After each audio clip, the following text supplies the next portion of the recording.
Les objets du quotidien absorbent et reflètent une partie de la lumière. Par exemple, un objet bleu va absorber toutes les couleurs de la lumière et va refléter le bleu. Et quand cette lumière va arriver dans nos yeux, on va voir l'objet. Mais la lumière, c'est pas instantané, elle voyage à une certaine vitesse et c'est ce qu'on va voir aujourd'hui.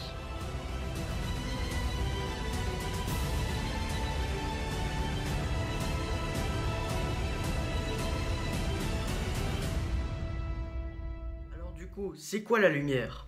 La lumière, c'est une onde électromagnétique. Mais attention, faites attention avec le son et les vagues, ce ne sont pas des ondes électromagnétiques, mais ce sont des ondes mécaniques. Bref, la lumière, c'est une onde. Mais cette onde, elle est également composée de plusieurs particules nommées les photons. Les photons, eux, ils n'ont pas de masse et ils n'ont aucune charge électrique, aucune autre propriété et ils peuvent en effet se déplacer dans le vide comme en effet les ondes.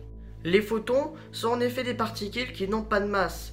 Et ces dernières, grâce à ça, elles peuvent en effet se déplacer dans le vide et elles peuvent aller extrêmement vite. Et la vitesse, c'est toujours la même. C'est 299 792 458 mètres par seconde. Donc, si on récapitule, la lumière a le comportement d'une onde et le comportement d'un corpuscule. C'est ce qu'on appelle la dualité onde-corpuscule. Et je ne vais pas m'étendre plus dessus car il y aura peut-être un jour une vidéo qui sera entièrement dédiée à ce sujet.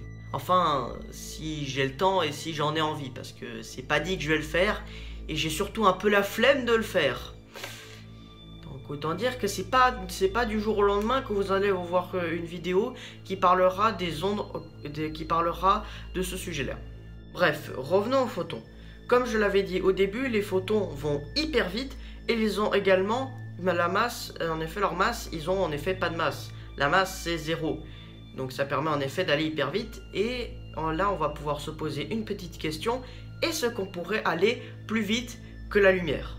Je vous donne la réponse en 1000. Oui, mais non. Non, car pour aller aussi vite que la lumière, il faudrait une énergie infinie.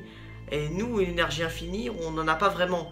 Donc on ne peut ni l'atteindre, ni la dépasser. Enfin, il y a quand même un moyen de l'atteindre, c'est que même si on ne peut pas aller plus vite que la lumière, on peut toujours la ralentir. En faisant ça, la lumière va s'y ralentir et nous, on n'aura aucun problème pour la dépasser sans pour autant avoir une énergie infinie. D'ailleurs, c'est pas juste théorique. En réalité, on utilise ce processus notamment pour faire fonctionner les centrales nucléaires et c'est ce qui se passe également quand un avion passe le mur du son. Mais ça nous aide pas vraiment trop à voyager plus vite. Parce que là, on a beau baisser la limite artificiellement, mais on est toujours aussi lent. Mais cependant, il y a un truc que je vous ai pas dit, c'est que aller à la vitesse proche de celle de la lumière, ça... Par exemple, si vous êtes dans un vaisseau qui va par exemple à 10% de la vitesse de la lumière, les personnes qui seront sur Terre, ils vous verront au ralenti, et ceux qui sont dans le vaisseau et ceux qui regardent les gens sur Terre, ils verront la Terre et les mouvements, tout ce qui se passe sur Terre et le reste de l'univers en accéléré. Et plus on va aller plus on se rapproche de la vitesse de la lumière, plus le décalage sera grand. À 99% de la vitesse de la lumière, chaque seconde qui va passer en dehors du vaisseau va vous paraître aussi courte qu'une seconde. Pour un voyage vers Mars par exemple, c'est faisable, mais par contre pour un voyage interstellaire, c'est inutile. Car le fait que même si on voyage à une vitesse proche de celle de la lumière, le décalage est toujours monstrueux. Et donc, quand on arrivera à notre destination finale ou alors se rendre sur Terre, il se pourrait que ce soit passé des centaines et des millions d'années entre le moment où on est parti et le moment où on est arrivé. Donc, c'est un peu nul. La seule solution, ce serait en gros d'aller à peu près et exactement à la vitesse de la lumière. Car en allant à cette vitesse, le temps ne s'écoule plus dans l'espace. Ce qui fait qu'en gros, quand vous arrivez à votre destination, c'est comme si vous étiez téléporté de la Terre à Mars ou de la Terre à n'importe quel astre du système solaire ou à peu près partout dans la galaxie. Mais le problème, c'est que comme j'ai dit, pour voyager dans ce fucking univers, il faut toujours avoir une énergie infinie pour aller à la vitesse de la lumière. Les lois sont comme ça, on ne peut rien changer, donc il est impossible d'aller à la vitesse de la lumière maintenant. Mais cependant, j'ai encore un tour dans mon sac, car même si on n'a pas une énergie infinie et même si on n'est pas capable d'aller à la vitesse de la lumière, on peut toujours utiliser des raccourcis. Dans l'univers, il existe en effet des trous noirs.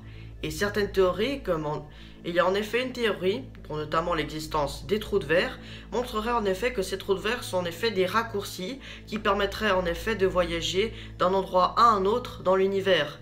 Ça ferait en gros un raccourci qui économiserait énormément du temps, ce qui éviterait de perdre en effet et de consommer plus de carburant, et ce serait en gros plus rapide et plus économique. Cependant, j'ai beaucoup évoqué la question des trous noirs et du pont d'Einstein-Rosen. Je vous mets la vidéo juste au-dessus pour savoir un peu plus sur les trous noirs. Est-ce que c'est un trou noir, un trou de verre et un trou blanc? Bref, ceci dit, on arrive déjà à la fin de cette vidéo. J'espère qu'elle vous aura plu. N'hésitez pas à lâcher le petit pouce bleu, à vous abonner et à faire sonner cette jolie petite cloche. Attention parce que quand même, je mettrai également une vidéo à gauche et à droite si vous voulez encore plus. En attendant, soyez guidés et cherchez la vérité.